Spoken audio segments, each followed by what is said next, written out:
చిలకలూరిపేట నియోజకవర్గంలో నిత్యం జరుగుతున్న రోడ్డు ప్రమాదాల వలన ఎన్నో కుటుంబాలు రోడ్డున పడుతున్నాయని నర్సరావుపేట సెంటర్లో విద్యార్థులు కాలేజీలకు వెళ్లే సమయంలో ఆటోలు, ఆర్టీసీ బస్సులు, కాలేజీ బస్సులు అడ్డంగా పెట్టడం వల్ల అనేక ఇబ్బందులకు గురవుతున్నామని విద్యార్థులు తన దృష్టికి తీసుకొస్తున్నారని లోక్ సత్తా పార్టీ రాష్ట్ర ఎగ్జిక్యూటివ్ కమిటీ మెంబర్ భానుప్రసాద్ తెలిపారు. చిలకలూరిపేట పరిసర ప్రాంతాలలో గత 5 సంవత్సరాలలో 200 మందికి పైగా రోడ్డు ప్రమాదాల కారణంగా చనిపోయారని అన్నారు.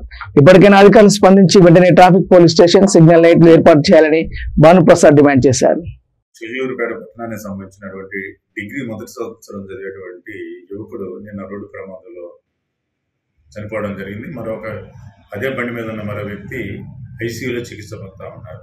రాంగ్ రూట్లో డివైడర్ దాటి వచ్చి నిద్రమత్తులో కానీ తాగిన మైకులో కానీ ఈ కురవాడ వెళ్ళేటువంటి వెహికల్ని గుద్దడం జరిగింది నేషనల్ హైవే మీద. నిన్న కావూరు ప్రాంతంలో ఒక పాల వ్యాపారి రోడ్డు ప్రమాదంలో చనిపోవడం జరిగింది. గత 5 సంవత్సరాలు మన గణాంకాలు చూస్తే 200 పైచీలకు రోడ్డు ప్రమాదాల్లో చనిపోయినారు.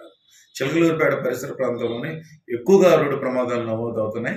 వాటికి పరిష్కారాలు ఉన్నప్పటికీ అధికార యంత్రాంగం, ప్రజాప్రతినిధులు వాటి మీద ప్రత్యేకమైన దృష్టి, శ్రద్ధ పెట్టినట్లయితే వీటిని నివారించవచ్చు. ఇప్పుడు ఈ చనిపోయినటువంటి కుటుంబాల యొక్క నేపథ్యం వాళ్ళు చూస్తే సంపాదించే వాళ్ళు చనిపోతే ఆ కుటుంబాలు రోడ్డును పడేటువంటి పరిస్థితి మనం చూస్తూ ఉన్నాం. సమాజంలో ఉన్నటువంటి పౌరులు హీరోయిజం అని అంటే ఎందుకు జరుగుతున్నాయి రోడ్డు ప్రమాదాలు? రోడ్డు మీదకి వస్తే మన వాళ్ళ చిలకలూరిపేటలో ఆర్టీసీ బస్సు ఆపాలన్నా, ఒక ఆటో ఆపాలన్నా నడి రోడ్డు మీద ఆపుతున్నారు తప్పితే కనీసం రోడ్డు మధ్యన దిగి ఆపేటువంటి ఆ సిస్టమ్ కూడా మనం ఇంతవరకు బిల్డ్ చేసుకోలేకపోయాం. నర్సరావుపేట సెంటర్లో చూస్తే ప్రత్యేకించి కళాశాల విద్యార్థులు పదే నాకు ఫోన్ చేసి చెప్తా ఉన్నారు సమస్య. ఆటోలన్నీ అక్కడే ఆగుతున్నాయి, ఆటోల పక్కన ఆర్టీసీ బస్సులు ఆగుతున్నాయి, అక్కడక్కడే ఈ కాలేజీ బస్సులు ఆగుతూ ఉన్నాయి. ఇదంతా కూడా అనీవెన్గా ప్రమాదాలకు కారణం అవుతా ఉన్నాయి.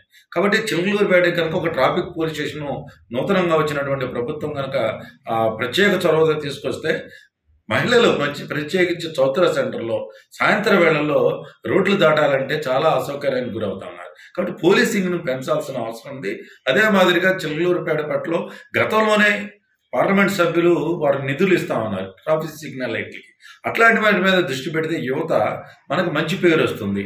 కానీ విచ్చలవిడిగా ఫ్లెక్సీలు పెట్టేసి, ఫ్లెక్సీలు మన జీవితాన్ని మారుస్తున్నట్టుగా ఫ్లెక్సీలు మనల్ని ఉపాధిగా తీసుకొని ఈ రకంగా చేయడం ద్వారా రోడ్డు ప్రమాదాలు జరుగుతూ ఉన్నాయి. వాళ్ళ బంగారు భవిష్యత్తు నాశనమైనటువంటి పరిస్థితి మనం కళ్ళారా చూస్తూ కూడా ఈ ఫ్లెక్సీల్ని హైవే మీద ప్రోత్సహించడం అనేది అధికారులు కానీ ఎవరైనా కానీ సరైనది కాదు. అధికారులు కూడా ఏమనుకుంటున్నారు, ఈవేళ ఇక్కడ ఉన్నారు, రేపు ఇంకో ప్రాంతంలో ఉద్యోగానికి వెళ్తాం, మనం కూడా చూస్తున్నట్టు పోదాం అనేటువంటి పరిస్థితి అవుతుంది. ఎందుకు ఈ 1,00,000 జనాభా ఉన్నటువంటి వాళ్ళు ఎవరూ మాట్లాడకుండా చనిపోయిన వాళ్ళు మరి వాళ్ళు పోయారు వాళ్ళ కర్మ అనుకుంటే సరైనది కాదు. అందరూ కూడా దీని గురించి మాట్లాడగలగాలని కోరుకుంటాం.